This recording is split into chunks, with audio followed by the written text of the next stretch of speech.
Et nous revoici à Castelnau-le-Lez où nous allons découvrir Monsieur Marco Bertossi qui va nous présenter sa cave à vin, qui va nous parler de son histoire, de sa passion dans sa cave à vin Art de Vin. Bonjour Monsieur Bertossi, ravi de vous rencontrer aujourd'hui. Donc aujourd'hui Sortir en vidéo a décidé de vous rencontrer et qu'on voudrait savoir un peu votre histoire et qui vous êtes et votre cave. Alors moi je suis maître sommelier, c'est-à-dire un sommelier d'expérience, puisque pour être maître sommelier il faut avoir 20 ans d'expérience. Voilà, donc j'ai un parcours assez ouvert sur la sommellerie. J'ai commencé en 86, je suis allé travailler pendant 6 ans à la Tour d'Argent. J'ai fait de la formation, j'ai travaillé en cave, j'ai fait une formation de commerce international. Enfin voilà, j'ai un regard assez panoramique sur le vin et j'ai décidé donc d'ouvrir une cave qui me ressemble, qui me permet en tout cas de choisir les vins que j'ai envie de choisir, c'est-à-dire des vins vertueux. Et vous travaillez avec les commerçants, les producteurs d'ici? Alors, je travaille avec une bonne partie des vignerons d'ici. Je dirais que je suis à 60% des vins de la cave, ce sont des vignerons locaux. Ensuite, j'ai des vignerons d'autres régions, de Bourgogne, de Bordeaux, du Sud-Ouest, de Provence. Enfin bon, très ouvert sur toute la France, mais aussi sur une petite partie étrangère. Quelques champagnes, bien sûr, et puis une petite gamme de spiritueux. Voilà, donc le mieux, c'est qu'on rentre à l'intérieur pour la découvrir. Allons-y. Je vous en prie. Ici sont tous les vins rouges régionaux. Et là, plutôt que de privilégier 15 pics Saint-Loup différents, puisqu'on est donc à Montpellier, j'ai voulu avoir une ouverture sur près de toutes les appellations et tous les profils de vin donc, de la région, avec des typicités différentes, des cépages différents, des terroirs différents, des approches différentes. Donc chaque vigneron ici a sa personnalité et on fait le tour. Alors ça va des vins du Pic Saint-Loup bien sûr, des Saint-Drézery, on peut partir sur les terrasses du Larzac. Vous voyez là on est sur les terroirs plutôt de Pézenas, avec les fameuses terrasses de basalte.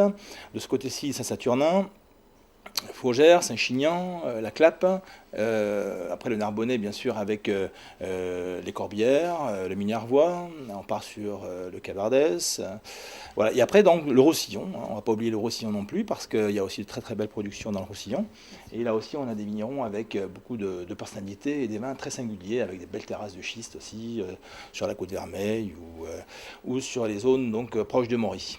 Voilà ici donc des vins rosés, pardon. Alors les vins rosés, on ne va pas les négliger parce que c'est des vins qui sont importants pour nous. Ce sont des vins donc d'été. Quand il fait beau ici, on n'a envie que de vins rosés. Donc voilà. Mais là aussi, voilà, absolument. Et là aussi, on a envie de rosés de qualité parce que dans les rosés, c'est comme pour les vins rouges et les vins blancs, vous avez des bons vins et d'autres qui ne sont moins. Alors je sais qu'il y a beaucoup de gens qui ont tendance un petit peu à mépriser les rosés en disant que c'est pas du vin ou je ne sais quoi. Je ne sais pas pourquoi d'ailleurs, parce que les vins rosés, on leur place sur une table, à l'apéritif, hors du repas. Ce sont des vins désaltérants, ce sont des vins qui peuvent aussi se conjuguer avec des accords mahémés. Bref, les vins rosés ont vraiment pignon sur rue. Et puis on a des vins très différents. On va avoir des vins très très pâles. Vous voyez par exemple à l'image de ce costière, Lily Rose, qui est un vin donc avec donc ce sont des vins de pressurage direct, donc c'est-à-dire on les presse directement et donc on va avoir très peu de coloration qui va sortir, donc on va avoir des vins très très pâles.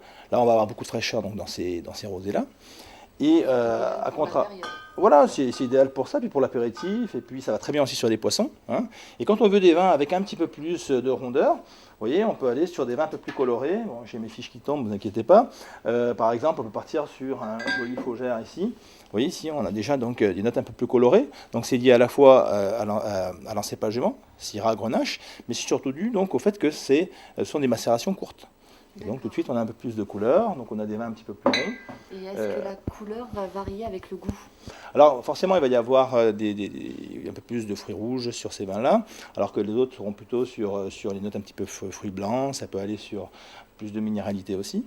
Donc en général, aujourd'hui, la tendance, si on doit avoir des tendances, c'est plutôt des rosés assez clairs, parce que les gens vont plutôt sur des rosés d'apéritif, et ce sont des rosés qui se marient beaucoup plus en apéritif, vous voyez, à travers des petits barbecues, des choses comme ça. Les autres, les macérations, en fait, traditionnellement dans la région, on fait plutôt des vins colorés. Mais on commence à avoir une tendance à aller sur du clair, parce qu'il y a une demande commerciale. Donc voilà, il ne faut pas la négliger. Et puis vous avez encore des vignerons, des réfractaires. Vous voyez, ici nous avons donc Johan, qui est un vigneron qui travaille lui du côté de Béziers, sur une approche presque vin nature. Alors ce sont des vins qui sont très colorés, on appelle ça des clairets, Parce que là, les macérations sont beaucoup plus longues et on va essayer justement de retrouver des vins avec un peu plus de rondeur, un peu plus de coffre. Et là, sur des viandes rouges, c'est merveilleux. On peut le servir frais. C'est pas vraiment un vin rouge parce qu'on n'a pas les tanins des vins rouges. Donc c'est vraiment un vin. Et par contre, on va avoir beaucoup de fruits. Voilà. Il y a un tout petit peu de gaz carbonique, donc il faut le mettre en carafe parce que ce sont des vins nature, pas de soufre. Mais voilà, on a beaucoup de plaisir à travers cette approche donc, de vin rosé. On peut aussi consommer un rosé avec une viande rouge sans être un rouge en fait. Oui, bien sûr. On peut tout mélanger, bien sûr. Non, on ne mélange pas de tout, mais les rosés offrent une palette d'accords très intéressants. Voilà. Et vous avez des blancs? Alors des blancs, de ce côté-là. J'ai voulu regrouper tous les blancs donc, au même endroit, comme ça on va avoir un regard. Alors les blancs, j'ai à peu près moitié-moitié. Moitié vin de région, moitié hors région. Pourquoi? Parce que nous sommes moins une région à blanc qu'à rouge ou à rosé. Globalement, entre 10 et 15% de nos vins sont des vins blancs, donc c'est vraiment la minorité. Par contre, on va avoir aussi une offre assez ouverte. Et là, on va trouver beaucoup de vins de pays très originaux. Pourquoi? Parce qu'avec les vins de pays, on va pouvoir associer des cépages qu'on n'a pas l'habitude d'appréhender ici, ou alors on va avoir une ouverture sur d'autres profils de cépages et d'autres profils de vins. Après, quelques AOC aussi très typiques, comme le Picpoul de Pinet, par exemple, qui est vraiment le vin des coquillages, mais pas seulement, puisqu'on peut le mettre sur un petit fromage de chèvre, sur un poisson grillé, évidemment.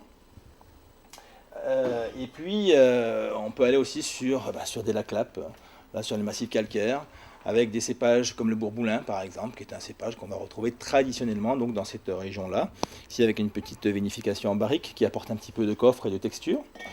Voilà. Et on a quand même beaucoup donc, de vins de pays. Et on va associer des Viogniers, des Roussanne et des Marsanne. Vous voyez ici sur les contreforts des Cévennes avec Aurégna, un très joli vin avec des arômes de pêche, c'est très agréable.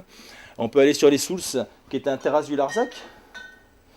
Sauf qu'il n'est pas en appellation d'origine parce qu'on va associer des cépages comme le Chardonnay, qui n'a pas le droit à l'appellation dans la région, sauf pour Limoux, du Viognier, de la Roussanne, et même du Chenin Blanc, qui est un cépage du Val-de-Loire. Vous voyez comme quoi, dans la région, on va pouvoir trouver des cépages qu'on n'a pas eu l'habitude d'appréhender et qui vont donner des vins vraiment très intéressants. Voilà. Et puis le Roussillon aussi, il ne faut pas l'oublier, parce que dans le Roussillon, on a encore des vieux grenaches gris, et ça c'est très intéressant. J'aime beaucoup les vins des côtes catalanes, par exemple, ici le domaine de la Providence. Et le goût est différent par rapport à notre région? Alors, le Roussillon, disons que les Roussillons vont avoir des terrasses de schiste. Les cépages comme le Grenache gris ou même le Macabeu ici vont donner des vins avec un peu plus de rondeur, des jolis petits amers en bouche. Ici, on peut retrouver ce même profil de vin, mais on va retrouver plutôt dans le Languedoc une grosse offre sur des vins, plutôt sur des vins de pays, qui vont offrir justement des palettes très ouvertes. Alors ça va être des vins assez vifs, comme le Picpoul de Pinet par exemple, mais ça peut être des vins plus ronds, comme la Clappe. Donc en fait c'est très ouvert, c'est très varié, et on peut aussi retrouver dans le Roussillon, pourquoi pas, quelques vins de pays, des muscats secs par exemple, ou des choses comme ça. Forcément là aussi on peut avoir une diversité importante. On est assez ouvert. Et vous nous avez dit que vous aviez des vins internationaux? Des vins internationaux, oui. Internationaux. Alors, j'ai des vins du monde. Alors, pourquoi? Voilà. Pourquoi? Alors, je vais vous les montrer. Juste avant de passer aux vins internationaux, il y a une belle palette de champagne. Il ne faut pas oublier les champagnes, mais nos effervescents, parce qu'on n'en parle pas assez, mais on a un effervescent dans la région qui est délicieux. C'est la blanquette de Limoux. Et ici, le domaine d'Elmas, qui travaille en bio, qui fait une blanquette merveilleuse. Je peux vous dire qu'à l'aveugle, parfois, on peut s'y tromper. Vous voyez, et notamment aussi avec le crément de Limoux, où on va associer un peu plus de chardonnay, et qui vont donner des effervescents avec un peu plus de coffre. Donc on va se rapprocher un peu plus du champagne. Et voilà, ce sont des effervescents intéressants. Et la blanquette ancestrale, le plus vieux mousseux de France, enfin de la région, c'est les premiers mousseux, parce qu'autrefois, on faisait les mousseux de façon très spontanée, comme ça, là, et on avait toujours un petit peu de sucre et très peu de gaz carbonique, parce qu'on ne connaissait pas, si vous voulez, la méthode champenoise. Et donc, ce sont des vins moelleux, pétillants, très peu alcoolisés, qui vont très bien sur le dessert, parce que le sucre, c'est du sucre du raisin. D'accord. Voilà. Donc, les champagnes, bien sûr, avec une déclinaison, donc on ne va pas faire le tour, mais des champagnes blancs de blanc ou des blancs de noir plutôt à l'apéritif, des blancs de noir plutôt pour le repas. Et puis donc on va revenir à nos vins internationaux. Là l'idée sur les vins internationaux c'est d'aller justement chercher des cultures. Alors si c'est pour faire un Cabernet Sauvignon, une Syrah ou un Chardonnay ailleurs, ça ne m'intéresse pas spécialement. Par contre montrer la culture de différents pays, alors en Italie bien sûr, qui est l'autre pays du vin, l'Espagne, qui est aussi un pays très important, qui est aussi à l'origine de nombreux de nos cépages, comme le Mourvèdre ou le Carignan, ça vient d'Espagne, il faut le savoir. Et puis, en dehors de ça, on a aussi des vignobles qu'on connaît beaucoup moins par ici. Par exemple, la Grèce. La Grèce, ici, par exemple, j'ai un vin de Santorin. Vous voyez, c'est un Assyrtiko, c'est le cépage. Et Santorin a un souci particulier, c'est que c'est une île volcanique. C'est une île où il y a beaucoup de vent. C'est une île aussi qui est très, très ensoleillée. Et donc, il nous faut un cépage qui a une très, très belle acidité pour pouvoir résister à ces profils assez compliqués donc, au niveau climatologie. Et l'Assyrtiko est parfaitement adapté. Ça donne des vins avec une jolie vivacité. Et en même temps, là, travailler comme on les travaille aujourd'hui un petit peu à la bourguignonne, ça leur donne aussi un petit peu de coffre. Et voilà, c'est un intérêt de lecture. Puis on a aussi des vins un peu plus germaniques, hein, comme ici un Gruner Veltliner, donc de chez Marc Brandelmeier. Vous voyez, ça, ce sont des vins qui sont là aussi culturellement très ancrés. Hein. L'Empire austro-hongrois, c'est un empire. C'est les anciens producteurs de vin. Hein. Ça a toujours été des producteurs de vin. Et notamment avec le fameux Tokaj de Hongrie, des grands liquoreux magnifiques. Hein. On appelait le vin des princes. Hein. Et voilà, ce sont de très très vieilles traditions de vins liquoreux. Et ça faisait partie effectivement des vins qu'on échangeait avec nos grands liquoreux, nous en France. Et on avait à l'époque le Frontignan, qui était l'égal des grands sauternes, qui était l'égal aussi de ces grands vins danubiens, ici en l'occurrence le Tokaj de Hongrie.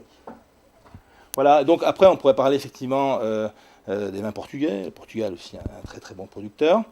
Et puis les vins du Nouveau Monde, mais avec une approche quand même vigneron, parce que j'aime pas, si vous voulez, les vins industriels. Les vins, j'allais dire, conventionnels, on sait un peu plus ou moins ce qu'on va avoir comme vin.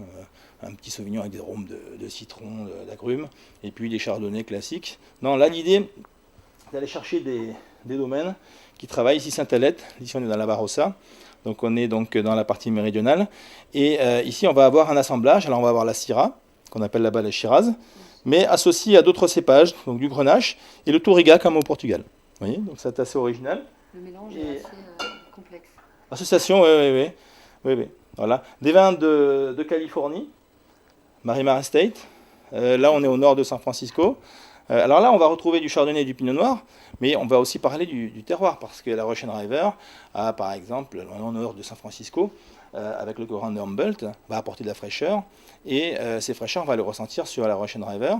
Par conséquent, on va avoir des vins de pinot noir qui vont être merveilleux, et qui peuvent parfois concurrencer même nos Bourgognes. Voilà. Au niveau des prix aussi, hein, je vous rassure tout de suite, les prix ne sont pas vraiment des bas prix. C'est pour ça que les vins de Bourgogne aussi résistent très très bien. Et la Bourgogne est quand même le pays du Pinot Noir. Voilà. Et le pays du Pinot Noir. Voilà, et puis bien entendu, au-delà de ça, on a aussi quelques spiritueux. Mais bon, là, c'est encore une autre démarche. Et on a aussi des vins doux naturels. Alors, les vins doux naturels ici de Banyuls, en l'occurrence, donc on retourne dans le Roussillon. Oui. Avec les Banyuls. Du Maury, j'en ai plus actuellement parce que ça connaît un grand succès et je suis en rupture, mais le Maury et les Banyuls sont des vins doux naturels qui peuvent rivaliser avec les grands Porto.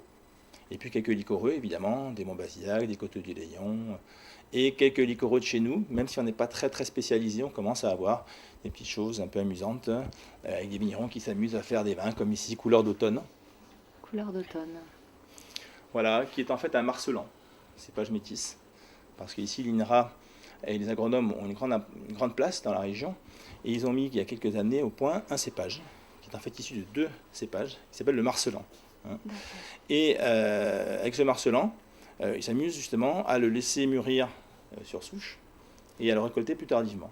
Et ils en font un liquoreux, qui est très intéressant d'ailleurs, et qui reste un bon rapport qualité-prix, puisqu'on est sur des vins qui sont à 12 € la 50 centilitres, donc on peut se faire plaisir avec un liquoreux. On peut découvrir autre chose aussi. Oui, et puis découvrir des accords intéressants. Ouais.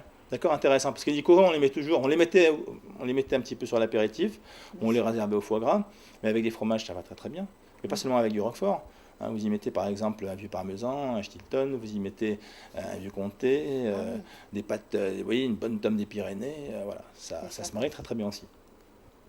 Je vous remercie de nous avoir partagé votre passion et je vous dis à très bientôt. Avec grand plaisir. Merci d'avoir suivi notre JT et maintenant nous allons trinquer à votre santé.